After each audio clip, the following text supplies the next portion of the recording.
Welcome to the Roasted Snow Horror Show, where fear and dread go head to head. Welcome to the show, where the screams collide, where blood runs cold, and the shadows hide. Each week a fight, two films will clash. Last week's champ, will it burn to ash? The Roasted Snow Horror Show, where fear and gore will always flow. One film wins, one must go. The Roasted Snow Horror Show. Lights go down, the fight begins. Which nightmare takes the final win? You pick your side, we'll break it down. The Roasted Snow, the goriest showdown. and here are your hosts. Chris and Ryan! Welcome, everyone, to the Roasted Snow Horror Show. I'm your host, Ryan Rosted. Everybody thinks my last name is Roasted.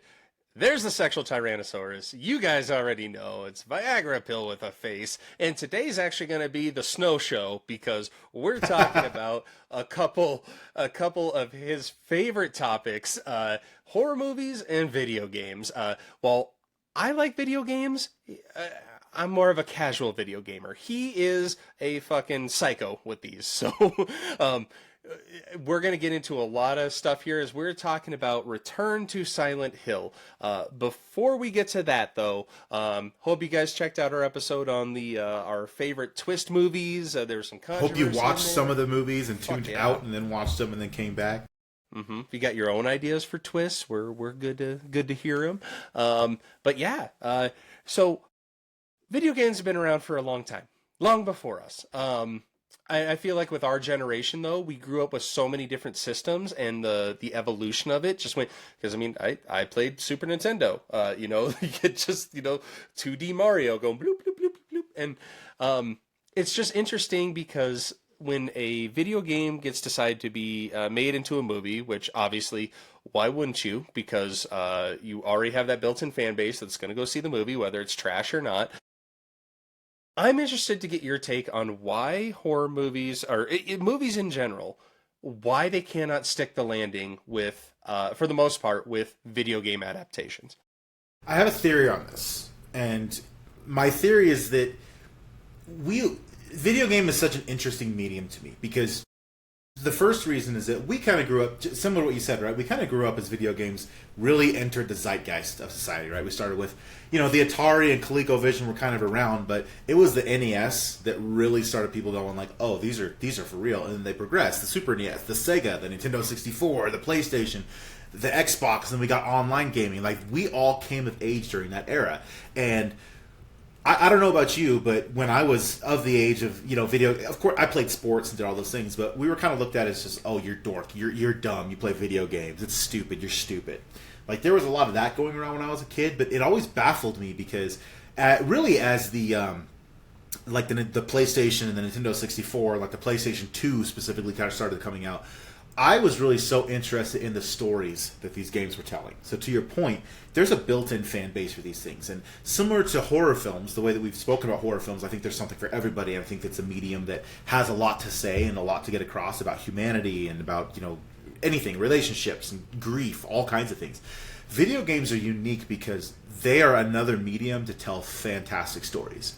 And video games do it in such a way because they don't do it in a 2-hour time slot, right? It's not a movie. I mean, these things can go anywhere from 6 hours, where you got to fill in a good experience in 6 hours, and that's like on the shorter end. A 6-hour game would be considered short, all the way to these 35-hour epics like Final Fantasy and these games that just go on forever and ever. How many Final Fantasies are there now? Because I feel like there's a fuck ton.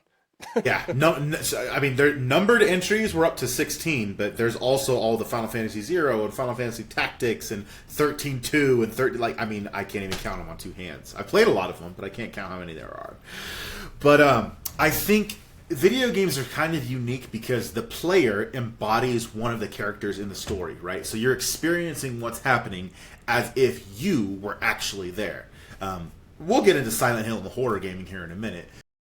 But I think movies struggle to, number one, they struggle to take something that's meant to be spread out over 8 hours, 10 hours, and something that's to be experienced by someone actually controlling something and having an effect on the story. That struggles to translate to a film. I think some video game movies that have kind of taken their own route. So I'll use the first Resident Evil film. I'll use that as an example of like, hey, you know, they kind of took the premise of the game and then went in their own direction and did something kind of cool with it. It's not an A-list movie by any means. It's not like it's going to blow you out of the water, but I can still turn on the first Resident Evil film and be like, okay, this is kind of cool. It sort of lost the plot after that. Yeah. Shit was dope. Mm-hmm. Which, by the way, that was in Resident Evil 4, the video game, so they did take inspiration from that. But I think, I think it loses kind of the special sauce of what makes the video game work so well. I think it's really hard to translate to film. Yeah, and like you said, video games are, they're so nostalgic for us. I remember the fucking Dreamcast. Yeah, and Sega Dreamcast. And I thought that was, I didn't have one, but my buddy had one, and I'd always go over to his house to play Dreamcast. I thought it was so sick. I remember, when I got the N64, I was like, oh my god, these graphics are incredible. Now you look at it, you're like, you look at it now, and you're just like, what, this was cutting edge. The picture that people use are Tomb Raider, and it's like. Trying. Bink, bink, bink. I'll never forget playing GoldenEye. I was like, they look like real people. GoldenEye. Yeah, and then you go back there like. I'll never talk shit about that game. I love that game. I actually played the game before I saw the movie, so like I was like, oh shit, that was in the movie. Like that was in the game. That was great. And then I always thought I knew the plot points. Like that's Alec Trevelyan, that's Xenia Onatopp, and that's Natalia. One of my favorite 007 movies of all time, too. I just love everything GoldenEye. You get the golden gun. GoldenEye may be my second favorite Bond movie of all time. It might be my first. Incidentally, the same director did GoldenEye as well as the one. I think Casino Royale is amazing. That one's pretty good. I think it's so good. Martin Campbell did both of them. He did GoldenEye and Casino Royale. So those two for me are like vying for the best Bond film. I think. Sorry, that last hand almost killed me. I'm sorry. That last hand nearly killed me. But yeah, so these games, and I mean, that's obviously going backwards because it's obviously a game that is made from a movie, which I think has a better option. Like, there's a ton of video games that I'd love to get seen into movies. One that I go to is Turok. I fucking love a Turok movie. God damn. Like, that movie, that game... you got dinosaurs, you got like ancient village, like it's fucking great. Super cool guns. Yeah. Mm-hmm. And like you have some of these developers that take already existing worlds and make their own games. I go to Star Wars. We always talk Star Wars. The Jedi Survivor series. I love those games, so even though this is how bad I am at video games now, at least on that, the open world style. I will beat the game, but only after I go to YouTube and see how other people beat it, because I'm like, how the fuck was I supposed to go over there and do that and connect that? I would never. How do I win this lightsaber battle? Yeah, exactly. A, B, C. And then, obviously, like, I would have the book of cheat codes that you could buy at the grocery store. And IGN.com and tips and tricks. Too. Yep. Mm-hmm. And I'd have the, it written on a piece of paper, like playing Grand Theft Auto. You can't. There you can see the paper. Dude, I opened up an old GameCube game case the other day, and I had all my old cheat codes that I wrote down on a piece of notebook paper slid inside the instruction manual. 25 years old. Damn. Yeah, guys, we're aging ourselves here. I mean, we're in a time where we would go to Blockbuster and they would have N64 games that you could rent and, and 2 days. PlayStation games, I guess. Yeah. And then it was a big deal because PS2 came out, and then there you have a DVD player in it. Holy fuck. That changed my life, dude. Yeah. I can play movies in my room. Uh-huh. Yeah, the controller is literally your remote, and then they came out with an actual remote, which is badass. And that's kind of set the stage. I mean, I just got, for Christmas, I got the Switch 2. And, I'm explaining to my daughter, I'm like, we can actually play Switch 1 games on the Switch 2. So, she's like, oh my God, that's amazing. And I'm like, yeah, don't ask to play. What was it? You can't play PS2 games on a PS4 or something. There's some weird backwards compatibility thing that doesn't quite. It's incredibly hard to emulate PlayStation 2 and 3 specifically. Just the way that it was created at the time, the hardware is just so unique. It's been so hard to emulate it since then. Right. I'm getting deep. I'm getting deep now. But that's what this is. It is a full. And you said, oh, you're a nerd. You play video games all the time. You're lazy. This and that. And now it is a sport. There are literal esports is a thing. Esports is a huge thing. You can make a ton of money doing it. I want apologies from everyone that gave me crap when I was young for playing video games, because there's multimillionaires that are doing it now. No, it was like there's nothing better than a Friday night and you get some pizza and you get some, Mountain Dew and you just play. Have a LAN party. You remember LAN parties with the boys? Yeah. Mm-hmm. Bro, some of the best times of life. And then you have the flip side of it where your game freezes or you don't put your memory card in, or can't save it. It's tough. To give you guys an idea of what LAN parties were, so this is before online gaming was as big as it is. Because remember, like I said earlier, we were on the online game. Yeah, we were on the forefront of all this. We're totally aging ourselves. So you younger listeners, listen up.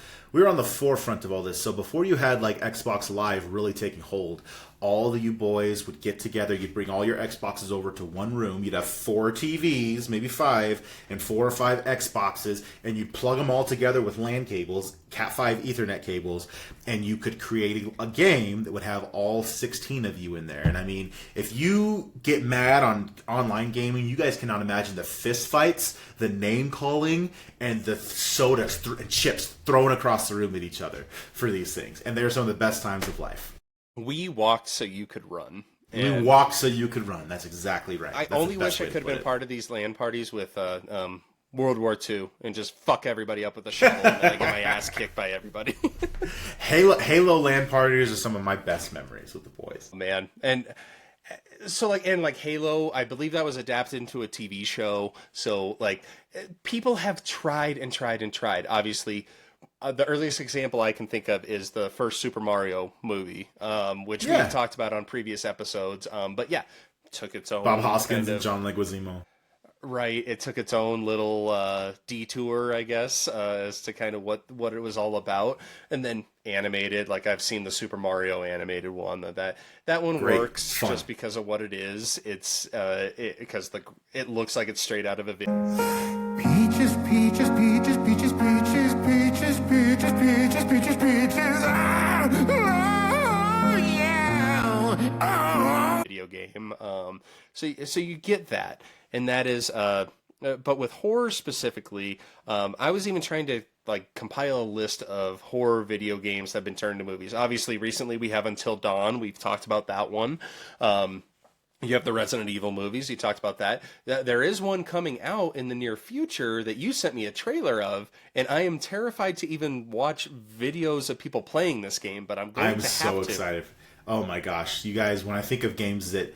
The premise of the game is very simple. It's not like a world. It all takes place within a mortuary, but it's called the Mortuary Assistant. And if I could give you a clip of me playing this, I don't get scared very easily. Obviously, we do this podcast, right? I don't get scared very easily. I am scared to play this game in the dark. It is so GD scary. It is so terrifying, and it's so simple. Like there's nothing crazy happening. It's just simple things. It is so genuinely scary. They are making a movie out of it, which is out month after next in March. I'm so excited to see. I hope they do it justice. I don't know. But as much as I love the game, we did Five Nights at Freddy's a couple weeks ago. Five Nights at Freddy's, yeah. The Mortuary Assistant is so scary. I'm really excited. I'm really hoping that this movie does it some justice because it's terrifying. The trailer looks badass, and after you sent me the trailer, and I had to like look up on YouTube, and yeah, of course, people they live stream, and that's a different evolution of video gaming. But yeah. I was looking at these live streams, and I'm just like, because I'm not gonna have time to play the game. I'm gonna actually have to watch somebody do that, and that's kind of given new life to this lifestyle. That experiencing them. Yeah. That people people make money sitting in front of a webcam like this and playing a video game, and people watching along. It is truly crazy how that's happened where, yeah, oh, are you just going to go play Zelda? Yeah, huh? We're going to do that.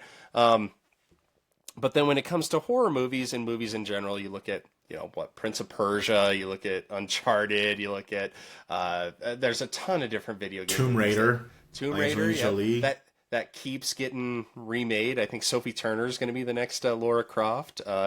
Yeah, so there's like DOA that was made, the Resident Evil movies, obviously. So it has happened. There has been limited success. And I guess we can move from that to what is your view on the Silent Hill games? Because, guys, I played these games minimally. I know nothing about the lore. I saw the first movie in 2006. Wasn't a fan. So, like I said, this is going to be the snow show. So let me know your thoughts on Silent Hill just as a franchise, video game franchise in general. So, when you think of the all-time sluggers of horror games, I think, let's say horror game franchises, there are two that are head and shoulders above the rest. Number one, because they've been around for so long. Number two, because they continue to find successful ways to present games. And the first one being Resident Evil. I mean, Resident Evil, when I think of what is the top I don't even need to think about what's the top horror game franchise. It's Resident Evil. Whether you like it or don't like it, some games are incredible, some games are not good at all. They're like, what were you thinking when you guys put this one together? They've recently remade a lot of them, and they're doing extremely well because they did such a well job. But Resident Evil is probably the premier, and at least for me, that's kind of the number one horror game franchise. It's been around since 1996, and it's still going strong. There's in fact, Resident Evil Requiem, the next line, basically Resident Evil 9, comes out on February 27th next month, and I will be in my living room playing it for 4 days straight. I'm definitely going to be there. Number two, you're not going to be doing it for 4 days straight because you know what else comes out on February 27th. It's going to be a great day. A great day. Actually, there's two other things that come out on February 27th. Bruno Mars' new album comes out 27th, so it's going to be a great day for us. It's just a great day all around. But along with Resident Evil, the other premier horror franchise is Silent Hill. And to your point, the movies that we'll save our judgment of this new movie, obviously, as we talk about it and get into it. But the movie versions of these games have not been good. They've been leaving something to be desired. I'm not a fan of them. If I had to, on a scale of 1 to 10, if I had to rate them, I'd say they're maybe a 5. Like, they're not terrible films, but I have the bias of having experienced the games, right? And the games are particularly Silent Hill 2, which is primarily what Return to Silent Hill is based off of. Silent Hill 2 stands head and shoulders above a lot of other games because it is such... everything about it, particularly the story, but the elements of the story and the way the game plays out and the villain of the game, Pyramid Head, who is part of the movie as well... everything about it resonates not only from a horror standpoint in that you are scared because you're very vulnerable. That's another thing about horror games that I think makes a good horror game. If you're not overpowered, where you're like, I can just run through this video game, I'm not scared about anything. When you're vulnerable and the threats can actually kill you, and they will kill you because you don't have multiple guns to deal with it or things. That's kind of what Silent Hill 2 is. And Silent Hill, I'm going to primarily talk about Silent Hill 2 because, again, that's what this movie's really based off of. But Silent Hill 2 recently had a remake done because this game actually came out in 2001 for the PlayStation 2. Maybe it was 2002. I remember I bought it at Target when they had, PlayStation 2 games after they'd been out for a while. They hit the greatest hits and they'd be like $20. I remember buying it. That's where it goes. Yeah, that was I was like, this is great. So I remember buying the greatest hits version of this game one time, and it kind of sat around in my library for a couple weeks. I didn't really do much with it. It was school time, Anyway, one weekend I was like, you know what, I need to play this game. I need to see what it's all about. I put it in and I started it, and I could not put it down because this is back in early 2000s. Every part of the game is so well done. It's scary. The story, which we'll talk about, is insane. All parts of it are just really, really good. The atmosphere, the environment, everything is great. A couple years ago, Silent Hill 2 got a remake for PS5, which I was super excited to buy, obviously as a huge fan of the original. So I bought that, of course, could not put it down, because now we're jumping into this generation of games so they can use so much more powerful consoles to get across the story they're trying to tell and the environments. And it is absolutely terrifying, and it's harrowing because, again, you're not some powerhouse character running through. And the premise of this game and the premise of Silent Hill as it stands, Silent Hill is a town that is, for lack of a better word, just kind of mysterious. It's always covered in a fog. Some horrible things happened there years back that are pretty tragic. People died. There was a fire in a mine that killed a bunch of miners. So it's kind of one of those ghost towns up in the Atlantic Northeast. Maine is essentially where it is, that people kind of try to stay away from. And Silent Hill 2 particularly, and as we transition to talking about the movie, the way that I kind of want to juxtapose the things, I want to tell you guys as we walk through the movie, kind of juxtapose it with what the game does, and then kind of go from there. So, but yeah, Silent Hill 2 stands in the pantheon of horrifying video games to play. It is immensely scary, immensely terrifying. It's one of those ones that, turn off all the lights in the house, crack your window just a little bit to where you can hear outside, and turn the game on and play it, because it will rattle you. It will absolutely rattle you. So you're saying don't use noise canceling headphones. Don't go for that full immersion, because you shit your pants. You will absolutely. It is terrifying. And that's the thing, but that's what makes horror fun. There's that's that feeling. I love that. I think you and I kind of share this bond here. I love that feeling of you're just a little uneasy. We call it the heebie-jeebies, right? You're just a little bit uneasy. It's like, did I just hear something outside the window? Did I lock the door before I left this room, before I went to bed? Did I shut off is someone around the corner? Is there someone outside my door? Like that feeling of the heebie-jeebies. Like when I'm watching a movie or playing a game, I kind of enjoy that. Well, and kind of off topic, but not really. I had started working on a script of a short film, and it had to do with a VR video game, because that's obviously big now. I've actually done a VR version of Resident Evil. It scared the absolute shit out of me, because you do have that extra immersion, but it was kind of that same thing. It's like a guy, he's playing this horror video game, and he starts hearing stuff outside the video game. Is it real? Is it not? Blah, blah, blah. But so I like that you said that, because and especially long after you turn off the game, let's say you're just sitting in bed and you're just like, you can't get those images out. It's just what happens. So again, guys, I'm not the biggest Silent Hill guy. I'm trying to judge it off of that first movie, which I was pretty lost on, because I'm not familiar with all the lore and all this. I was expecting something completely different. There's some cool visuals in it, but I'm talking about the 2006 version. But as it goes to this one, I tried to look at it as, I'm going to be completely honest with you guys. I mean, my one phrase reviews for this is, the fuck? That was me the whole time, and I don't know if it's because it probably didn't help that it's going up against Primate and Bone Temple, because those were just so those were fucking incredible. You gotta have a couple duds in there. I spoiler alert, I think this one is a complete dud, but that's partly because I don't have the backup that we usually do. I mean, that's where I was most interested.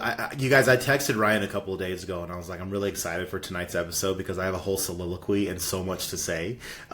But I also, to start out, I mean, we're going to talk about the film, but I also didn't enjoy it. And I was curious to get kind of your thoughts, because you don't have the understanding of the game and the universe.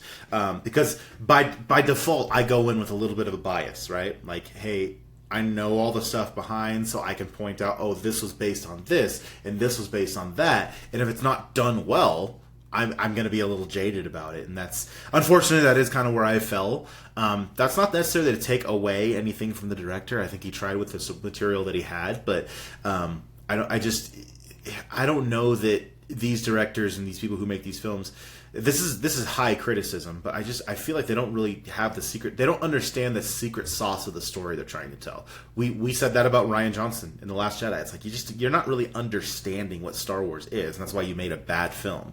I think this director didn't really understand why the story of Silent Hill 2 is so harrowing and so gripping, and I think he just didn't really stick the landing with it. It's coming out 20 years after the first movie, and I think you said there was a middle one there in like 2012. Yeah, I think it was called Revelations, I think. Yeah. And I think this film's clearly trying to capitalize on the success of the Silent Hill 2 remake, which came out not last year, but the year before. Right, and they're kind of capitalizing on the success of that. my whole thing is just like, I mean, why? I mean, I went, and I don't know if it was the same for you, but I was looking for showtimes, and I couldn't find a day where they had more than 2 showtimes. It was pretty standard all the way across the board, and I was like, damn, like I was kind of expecting more options here.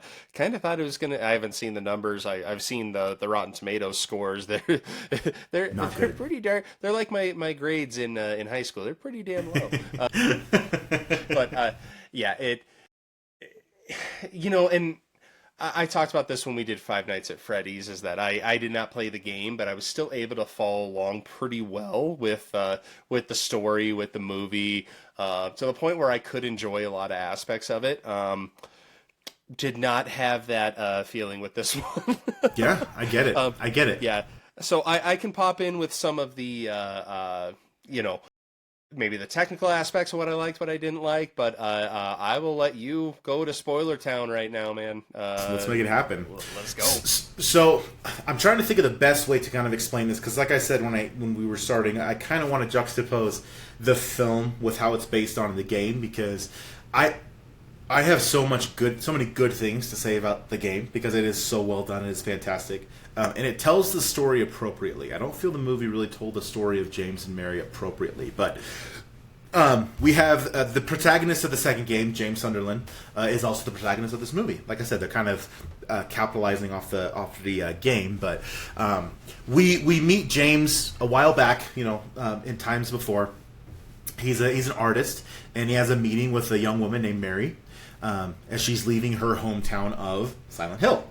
He accidentally causes her to miss a bus. She's clearly on her way out. She's trying to leave. He causes her to miss a bus. Fucking dick. She decides to go back, and James offers her a ride. He's like, I'll give you a ride back. And, as young people do, they spark a romance and eventually decide to move in together in Silent Hill. To study. That's what young people do now, right? We fast forward to the present. James has moved away from Silent Hill. He's call him a depressed alcoholic, following the end of his relationship with Mary. He's talking to a psychologist who's obviously very concerned about him. He's really kind of, off the deep end. But he gets a letter from Mary asking him to come back to Silent Hill. Which, it's almost like he's been waiting for this letter to rekindle things with Mary. So immediately he goes back to Silent Hill. And similar to the game, when he gets there, the town is covered in fog. And that's kind of a trademark of the town of the town of Silent Hill. And there's ash falling. I think I mentioned earlier that there was a fire in the mine in like the 60s in the town, and that's kind of part of the lore and part of the things. But there's ash just kind of falling out of the sky. So he gets there, and the thing that's kind of blowing his mind is he realizes that the town has pretty much been completely abandoned since he's left. I mean, there's a few people left. He finds out that there was an unspecified illness that killed a bunch of people, and that's why the town's almost like a ghost town. He meets a very interesting character, and I'm going to tell you more about this character later on. But her name's Angela. I have a lot to say about Angela. But we'll get to that a little bit later, because I want to get through the movie piece first. And after he meets Angela, he's actually attacked by I'll call it a monstrous entity. These creatures, they're like, I don't know how to describe them. Shapes. They're like shapes, I guess is the best way to put it. Anyway, the town itself, as he's in it and as these things are happening, the town itself kind of transforms into like a twisted nightmare version of itself, which is true to the games. But everything's bloody. It almost looks like a nightmare mental asylum, I guess is the best way I can kind of put it. And he's forced to flee. He's running away. He goes to the Woodside apartment building, and I name the building specifically because it's burned in my memory because of the video game. But that's where him and Mary used to live when they were together. Well, can I say something about Mary? Neither here nor there, but she's played by the actress that plays. She's in Jigsaw. Jig fucking saw. And all I remember her is she goes, Jig fucking saw. She's the Jigsaw fanatic. She keeps all the Hannah Anderson's her name. There you go. Yeah, Jig fucking saw. Sorry, go ahead. That's her. Yeah, no, good point. I actually didn't recognize her until you just said that. I was like, I know who that woman is. I was like, I know she's in something. Jig fucking saw. Jig fucking saw. Where was I? Oh yeah. So James gets to the Woodside apartment building where him and Mary lived. He meets And again, I have so much to say about these characters, guys, but I can spend the whole episode talking about the game, but I'm going to try to keep it succinct here. He meets a man named Eddie, who's kind of mentally stunted, I guess is the best way to put it. He meets a little girl named Laura, and he learns from them that Mary was actually taken to Brookhaven Hospital because, again, the illness that's kind of going around. And this is where one of the premier horror iconic video game villains comes into play, called Pyramid Head. Now, you guys, if you see a picture of Pyramid Head, somewhere in your mind you're gonna be like, I recognize that, because he is a very iconic horror video game. You're gonna see him right here because I'm putting him in. Yeah, see that scary picture, right? Yep. Mm-hmm. He's like Pyramid Head. He almost looks like probably like an executioner that's wearing this metal pyramid over his torso and his head, and he has a big long blade that he carries with him. You're chased by him multiple times over the course of the video game, and it's scary as hell because you can't do anything. Like, what are you gonna do? Shoot something that looks like that? So very, very scary. Anyway, in the movie, he scares Eddie away. James has a pretty tense encounter with him, but he's not injured or anything like that. He kind of, as this encounter reaches its climax, he kind of jolts awake in the real Silent Hill. So it's reverted back from that nightmare version into the real version. Where again, he encounters Angela, he meets Laura. Laura, this little girl who's a little stinker, she says that she knows who Mary is. And that's shit. Yeah, she's in the video game too, guys. You meet Laura the first time. He's reaching through these bars to grab a key, and she comes and stomps on his hand and kicks the key away. She's just she's such a little brat. Anyway, James, he meets a woman named Maria, who literally could be Mary's sister. She looks exactly like her, and ergo de facto, she's played by the same actress. She's meant to be like a doppelganger to Mary. Fucking so. Jig fucking saw. Anyway, she offers to take him to the hospital. And while they're on the way, James kind of recalls a bunch of memories of learning that Mary used to be in again, this overplayed trope. She used to be in a cult that was operating in Silent... Yeah, cult. Operating in Silent Hill that her own father founded. And I will be honest, I was suspending my disbelief this far, again, because of my bias, knowing more about the characters and how much more we should have delved into them because they have horrific backstories. But you enter the cult aspect, and I'm just like, okay. So you're drawing back to the original Silent Hill movie from 2006. I get that. But the cult thing, again, that's not what Silent Hill needs to be about. Like, it doesn't need a cult to be scary. But anyway. It's a triangle cult. A triangle cult, yeah. They have isosceles, they have right, they have obtuse. That's exactly right. And he has a memory of this too. He has a memory of seeing her being drugged and taking part in this occultic ritual, and that's why he and Mary actually broke up originally, and he left Silent Hill. So it's kind of this in medias res thing, but it's a bit of a Deus Ex Machina, but. Again, this is where I kind of lost my disbelief, and I was like, I don't really like the direction this is going, but this is about halfway through the film. Anyway, they do get to the hospital. Maria finds a tape explaining that Mary had been poisoned in the occult ritual, and they revert back to that nightmarish version of the town in the hospital. Maria gets horribly wounded by the nurses. So the Silent Hill nurses are also kind of iconic. They're wearing these candy striper outfits. They don't have faces. It's just like a blank canvas almost, wearing their nurses' hats. All their outfits are bloody. They usually carry knives, and they'll attack you with them. But yeah, they hurt Maria pretty badly. James is unfortunately forced to abandon her, and he gets lured into a room by the little shit Laura. And this is where it gets kind of weird. He encounters a giant, maybe like a moth, I guess is the best way to put it. A moth version of Mary, which I don't understand.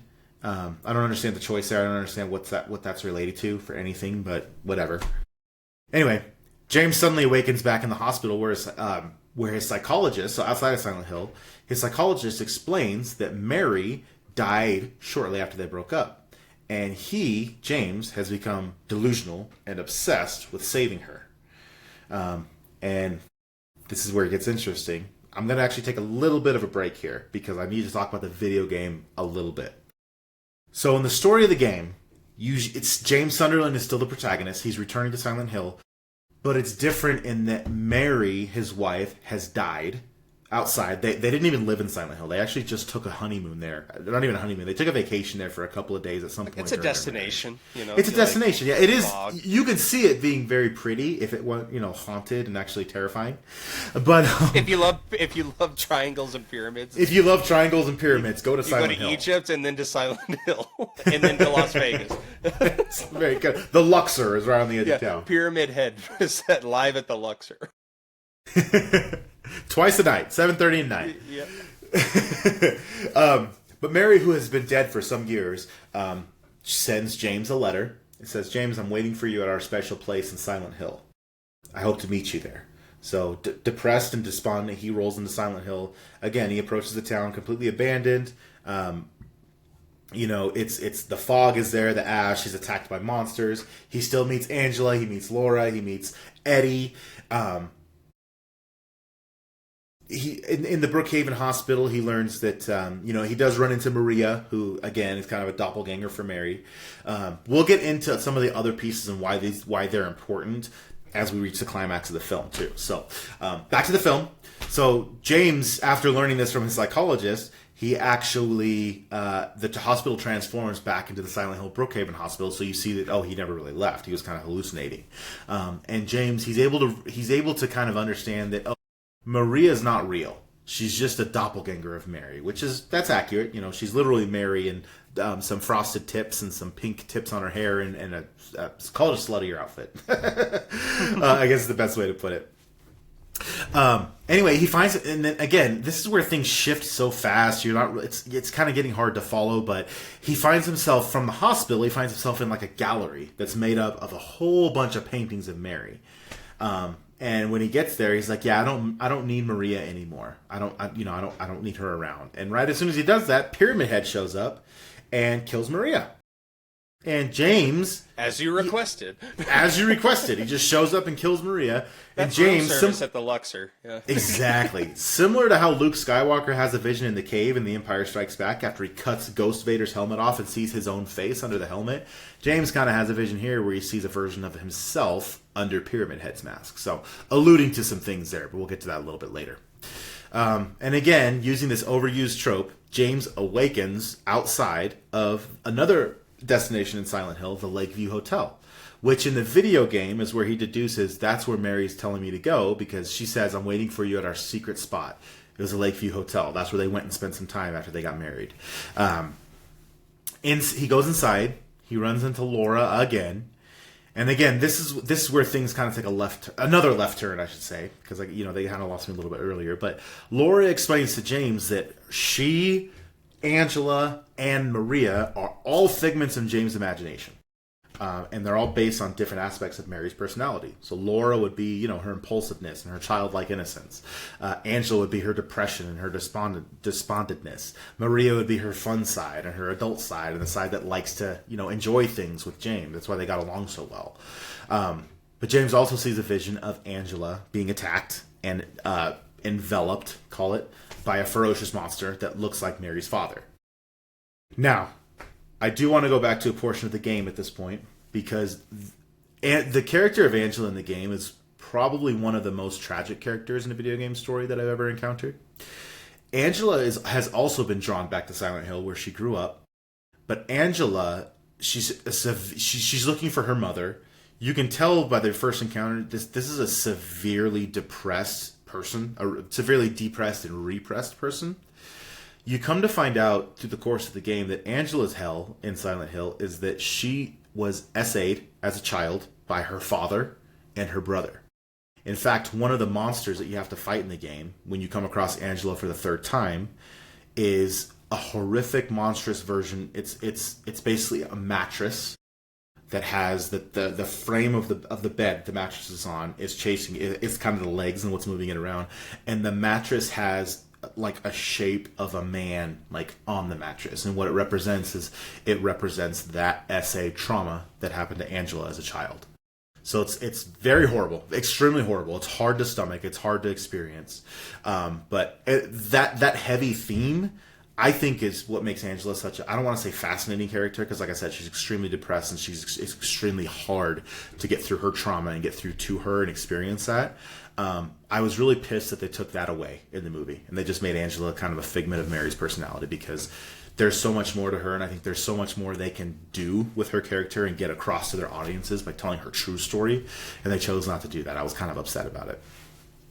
But going back to the Lakeview Hotel, James, he goes all the way to the roof of the hotel, and when he gets up there, he has a final flashback. He recalls that he actually came back to Silent Hill a few months earlier, and he did find Mary, and she was dying of an illness, but the illness was caused by that cult drugging her and making her do all the rituals. So when he realized that and he saw what was happening to her, James, smothered her to death in a mercy killing. So he killed her himself to end her suffering.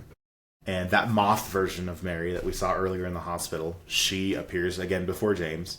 And he apologizes to her. And when he does that, it transforms back into Mary's body. And they kind of share a moment. So he places her, and this is the climax of the film, he places her body in his car. And rather than leaving Silent Hill, he actually drives off a pier in what you think is, he's killing himself. His guilt has overcome him. He's Thelma and Louising it. It's very Thelma and Louise. It's almost the exact same thing. James and Mary. But, yeah, James and Mary off the pier into the water. But before the car hits the water, James suddenly jolts awake in the moment all the way at the beginning of the film where he first met Mary. And he relives that first encounter that they had. But instead of taking her back to Silent Hill, he chooses instead to say, you know what, I'll help you get out of here. And they both drive away together. And that's literally how the film ends. So, again, I want to juxtapose it to the video game a little bit more. Because what makes the game so effective, and I'm not just talking about the gameplay and the fighting and the monsters and the terror and the horror of it. It's because the story of it is so effective. I already told you about Angela. You run into Angela a couple of times. You end up having to fight Eddie in the video game because Eddie goes crazy and he tries to kill you because he's just been made fun of his whole life and he thinks you're there to make fun of it more. Mary, so I told you guys that Mary was dead the whole time in the game, and he gets this letter from his dead wife, and that's what draws him back to Silent Hill. A lot of what's happening to James and a lot of his experiences in this weird, eerie town, being attacked by monsters, being stalked by Pyramid Head, running into Angela and fighting her manifestation of her trauma and her father. A lot of these things, and the reason they're happening to James is because he's despondent over how he felt about his wife Mary in her dying moments, because although he may or may not have killed her, kind of like he did in the movie, like smothering her with a pillow, he may or may not have done that in the game. You don't get some clarity there. But he admits to her, after you fight the final boss, which is a different manifestation of Mary, he admits to her that the truth is that he hated her. He hated being around her. He hated when she got sick. He hated how her sickness dragged him down too. He hated what it did to her. He hated the way it made him feel. So James's whole experience in Silent Hill, it's his guilt. He's racked with his own guilt. Pyramid Head is a manifestation of James' own guilt. It's his desire to be punished for what he did, for the hatred he felt towards Mary and all the animosity he felt towards her when she didn't do anything to deserve it. She was simply sick. So Pyramid Head represents that. Running into Angela represents those, and the trauma that she felt. It reminds him that he's not alone in all the things that have happened to him, and it also lets him know that whatever's going on in this town, whatever this town represents, it punishes everyone equally for whatever they've done in their life. Laura, who's young and innocent, he actually ends up leaving the town with Laura at the end of the game, one of the endings, because he's sort of in fighting the final boss again, who is a manifestation of Mary.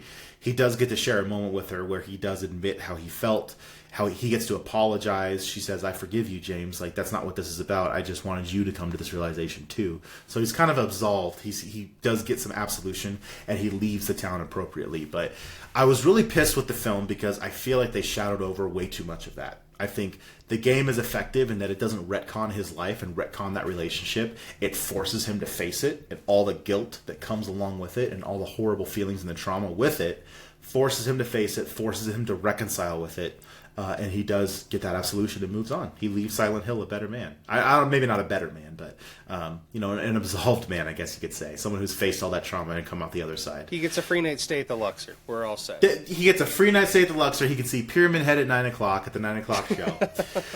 But, yeah, I mean, the movie, it skipped over too much of that. And I understand, kind of to my point at the beginning of the episode, like, it's hard to put that much context and world building and lore and all those things. It's hard to put that in a 2-hour film. But that length, it's just like reading a book, right? Sometimes film adaptations of books have the same problem. You're trying to take a story that is hours in the telling and excuse me, I just dropped a bowl. And compress it. It's Pyramid Head. And compress it into 2 hours. And unfortunately with this film, guys, I feel like when the things that they left out are so central to what makes it so good and what makes it so gripping and so compelling, that it just didn't do it for me. Even if I take away the video game bias and I look at it on its own, I can see the story that they are trying to tell and what they're trying to do with it, but it's not doing anything new or exciting for me that made me say, hey, this is a good horror film, and I'm excited about it. Yeah, and that's me being completely, pretty much blind. First of all, I'll say, guys, if you don't know much about the games or the other movies, whatnot, I would recommend you not go see this movie, because you will be fucking lost. I was so fucking lost in this thing. It was, like, so I tried to look at it, like, obviously I picked up on this is majorly about grief and this, and my mind just kept going back to the vague memories I had of the first Silent Hill movie, which this, doesn't really have anything to do with it, which I think that is, marketing mishap, maybe it's not just, it's designed for people to play the games, that's fine, but I feel like there has to be this this happy medium where you can bring in people that, because maybe, like, heck, I thought about maybe playing Five Nights at Freddy's because, hey, I saw these movies, they were all right, I had fun with them, but maybe I'll play the game. I have no desire to go turn on my PS5 and play Silent Hill right now. Which bums me out because it's so good, you enjoy it. Right, and that's my point, is that it's not a good enough companion piece, which is weird to say since I haven't, don't have that background. You're 100% right, though. It's not a good companion piece. It's, yeah, and, I didn't think it was a good horror movie. There was some, there's some creepy stuff, but, like, even the CGI, I was like, this kind of looks like a video game. Maybe that's just because a video game is in my head right now, that this is an adaptation for it, and maybe that wasn't fair on my part. I probably could have researched this franchise a little bit more. It was a busy week for me, so I didn't get a ton of time, but, yeah, it's just, it obviously didn't hit for me. We're coming off the other great movies that we had. I thought the acting was fine. I didn't have any problem with that. It didn't blow me away, but it also wasn't like, this is the worst acting I've ever seen in a horror movie. But, it was atmospheric enough. It just, the whole thing was just like, I left it going like, okay, why? Like, I don't know. Lost an hour and 48 minutes or whatever it was of my life on that one. But of course, after the fact, then I started looking at, like, well, what do people that played the game think? And it's pretty much, I've seen 0 out of 10s on it. I think it's rocking at like 16% on Rotten Tomatoes right now. People that love the games hate this fucking movie. And that's, so not only did you alienate people like me who may get drawn into this series, but you've alienated people like Chris who loved these games and wanted more depth, you took this creative liberty, you took that creative liberty. That didn't really make sense. Obviously, I mean, I had a feeling Mary had been dead the whole time. It's just the narrative choices that they made, where it's, they keep flashing this way, that way, this way, that way. Oh, this happened. No way, talk to this person. I'm like, I don't care. I'm like, just show me Pyramid Head. That's all I want to see. So exactly. Yeah, you're absolutely right. That's about, obviously I tried to get into a little bit more analytical than I just did, but that's truly how I felt. If you haven't seen or played the video games, I would shy away from this one hardcore. We don't talk about many movies that I would say shy away from, because we do think there's something for everybody, but as far as I'm concerned, I say stay away from this one. Yeah, it just, it just wasn't good. If I were to recommend something to you guys, play the game, play Silent Hill 2. You do not have to have played Silent Hill 1 or any of the other ones to understand 2 at all. It's really an anthology piece. Everything is self-contained within it. I didn't know that I'd find myself on a horror movie podcast, talking about a video game so much, but I'm happy to, because I will sing the praises of Silent Hill 2 all day and all night. And you can't go wrong between the original PlayStation 2 version or the remake that came out for PS5 just a couple years ago. You won't go wrong with either of them. They're extremely well done. They're extremely terrifying and horrifying. And they tell the story of James Sunderland and Mary way far, far better than the movie does. And there's so many more facets to the story that make it very compelling and worth the trip, worth the time. Well, and usually if you go into a video game movie, regardless of what time you really see it, you have the diehards in there. And like with Five Nights at Freddy's, there were, people hooting and hollering when they showed random thing. They're like, oh, I guess that's an Easter egg. Yeah. You'd have thought I was in fucking Silent Hill with this movie theater. Like, it was just like, everybody's just like, it's just like, I don't know. This actually felt like work for this one. But that's going to happen. They're all not going to be winners. It goes without saying, Ben kicks the shit out of this one. Bone Temple on my end kicks the shit out of this one. Dr. Kelson, he could fuck up Silent Hill. So easily. Yeah, I don't think it's even a contest. This one was dead on arrival, unfortunately. I don't have much good to say about it. It's not, normally I would say, yeah, it's a good popcorn flick. Put something in, have some popcorn, but there are many other better recommendations we can make for you than, unfortunately, Return to Silent Hill. Play the game, don't watch the movie. It's... I don't even know what to say. It's a dud on my end, which is completely fine. It happens. Maybe I will give the game a shot if I have some time because of your glowing recommendation of it. More than happy to give. Maybe I'll buy it for you for Christmas or something, or your birthday. I was like, what the fuck did I do wrong? But and just thinking of some other video game adaptations. I go to Mortal Kombat. Obviously not horror, but it is bloody, and the first Mortal Kombat movie is very campy. I love it.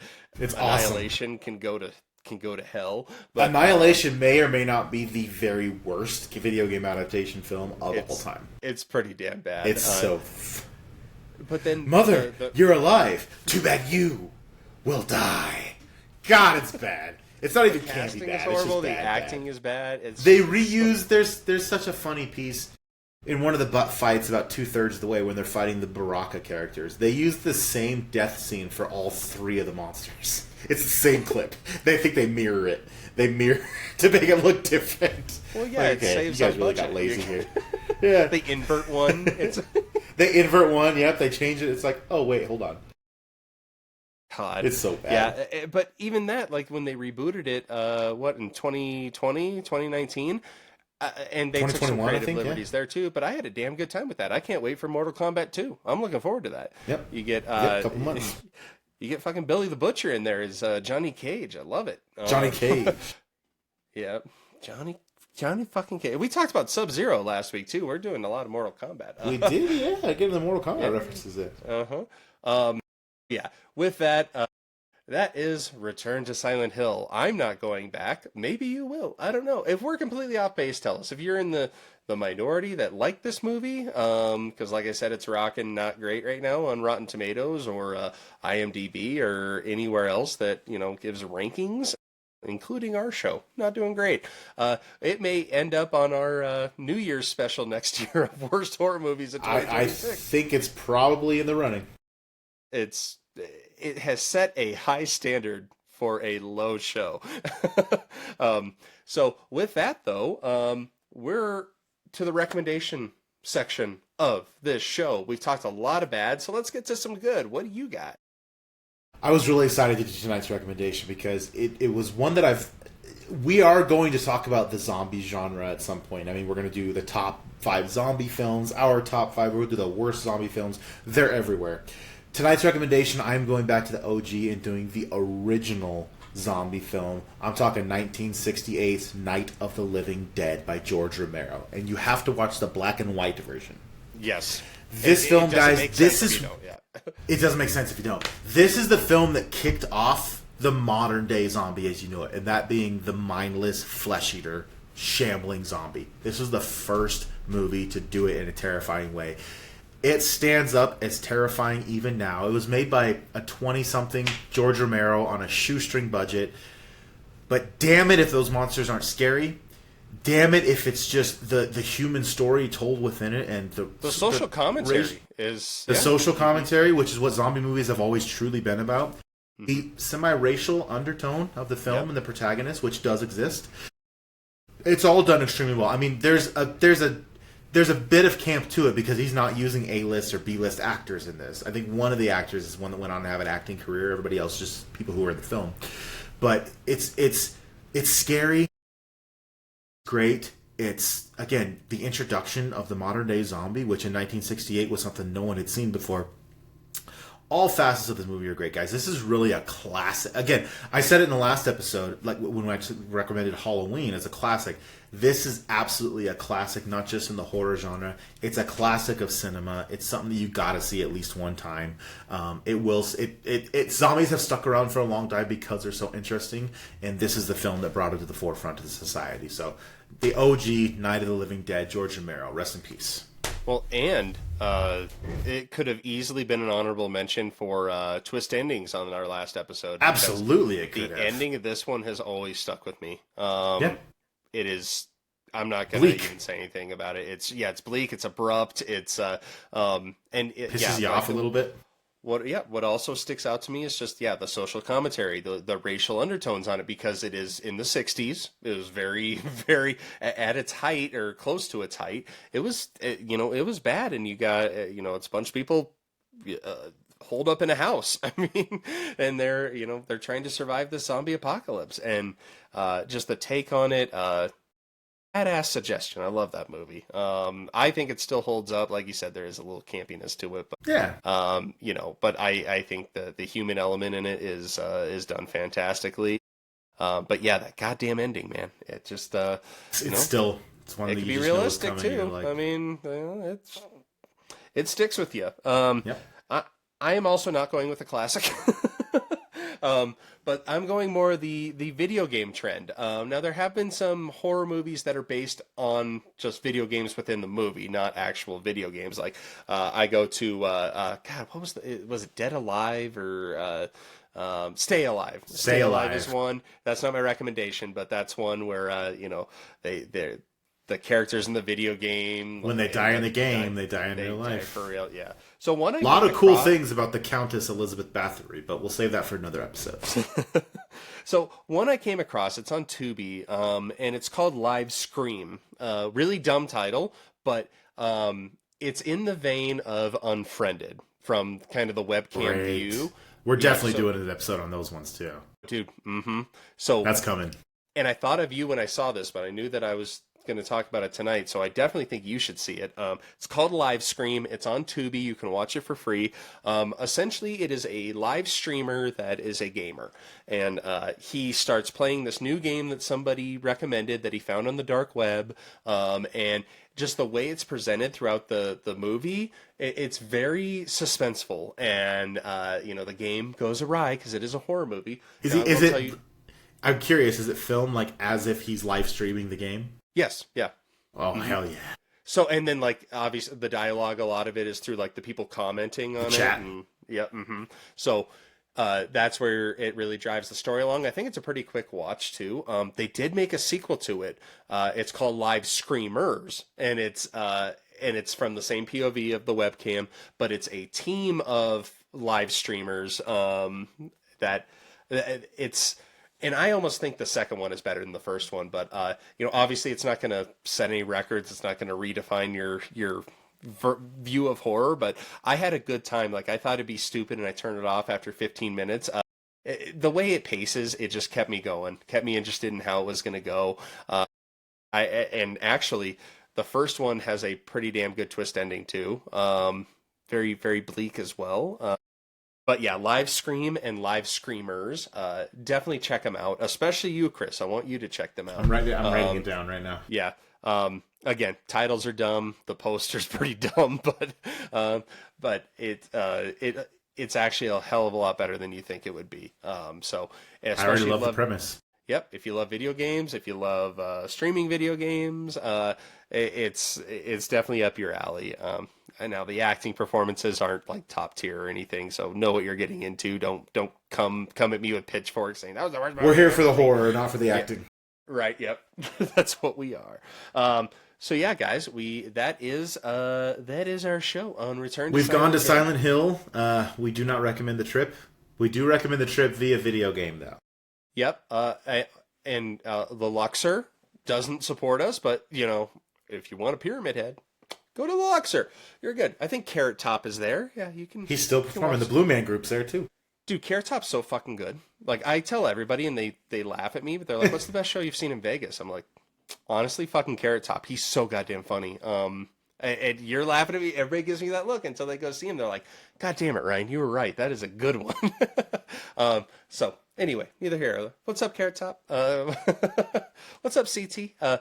But next week, again, I kind of like doing this mystery bag where they don't know what we're going to do on Wednesday. Don't know what to expect. But Friday, I can tell you, we are going to get stuck on an island in Send Help with Rachel McAdams, and she.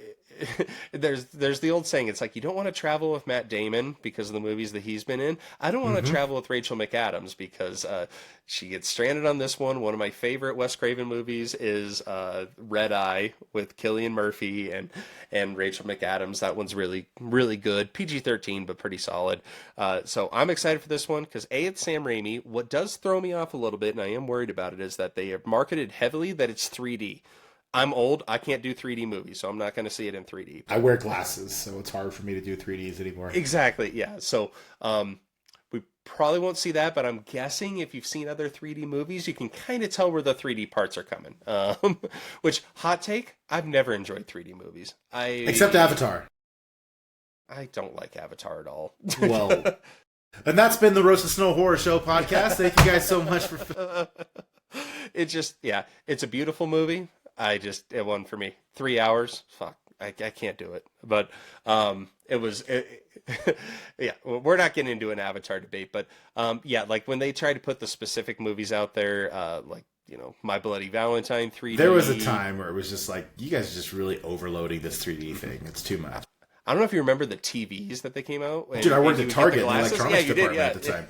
They had the Samsung 3D TV that was all the rage. They lasted for 2 years, and people were like, what are we doing?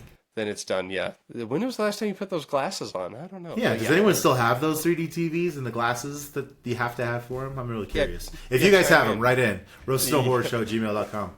Yeah, are we weird that we don't have them? But yeah, like I remember seeing My Bloody Valentine 3D. That there was obviously Saw 3D. I didn't even see that one in 3D. I think I bought one of the Marvel films because the only version they put out on Blu-ray was like the 3D Blu-ray. I think it was Thor: The Dark World. The only version they put out was the 3D Blu-ray version. It was bundled in, so you had to buy it together. This was before streaming and Disney Plus, you guys. Blu-rays were things that the physical media that you buy and you have it and you can watch it anytime you want, and you don't have to worry about a streaming subscription. The releases would be every Tuesday at Target. You'd go get the new Blu-ray, and I'd be pissed if my Target was sold out because then I'd have to go to like 2 or 3 others to get it. You get the... Michael and I collected so many Blu-rays in Grand Junction. We would just buy every movie that came out. When they would do like the specialty, like Steelbook ones. Yeah, I got a ton of those. Mm-hmm. So... Yeah, we're old. We talked all the old video games. We mentioned Dreamcast. We mentioned NES. The glory days. Shopping. Yeah. So Send Help. Hopefully the 3D doesn't. Hopefully they didn't focus so much on that. Sam Raimi's doing it. The last true original horror movie he did was Drag Me to Hell. So good. Was not So so good. goddamn good. It's so good, hopefully, you guys. hopefully this is along those lines. Obviously, it's not a there's not a paranormal entity. There's not at least I don't think. Maybe there is. I don't know. It looks like a straight up survival. I kill you, you kill me kind of thing. My hot take on this, and it's probably gonna be way off, but I think it's gonna end with a deadite in the sand. But I sure hope so. I want it to happen. I want Bruce Campbell to make an appearance. Is what I really want. Oh, so in the trailer I saw that I think because Rachel McAdams plays the daughter of a guy that was involved in the company. And I think there's a photo on her nightstand with her and her dad is Bruce Campbell. Let's go. I'm going to look it up as soon as we're done. Right? So, well, with that, we're done. We got to go look at Bruce Campbell. We got to go see some Bruce Campbell photos. Yep. You guys are the best. Thank you so much for listening. I know. Thank you for letting me ramble on this one, Ryan. This is again a video game and horror gaming, which is extremely close to my heart. So thank you guys for tuning in. Well, yeah, I'm a pro. I'm gonna leave it to the other pros. If you know a hell of a lot more than I do, I'm gonna let you talk. Hopefully, I just chimed in with Luxor jokes, so there we go. We're going for that sponsorship next. Yeah, visit Vegas, everyone. Visit Vegas, guys. Luxor, you want to sponsor us? We'll do a live podcast in the lobby of the hotel. We will, yeah, and we'll wear bulletproof vests because that place has gone downhill. But no, I didn't say that. All right, guys. We'll see you next week. Love you guys. Thank you for all the support. See ya. Thanks, everyone. Thanks for listening to the Roasted Snow Horror Show. Please follow us on our social media pages and tell your friends. Pretty please!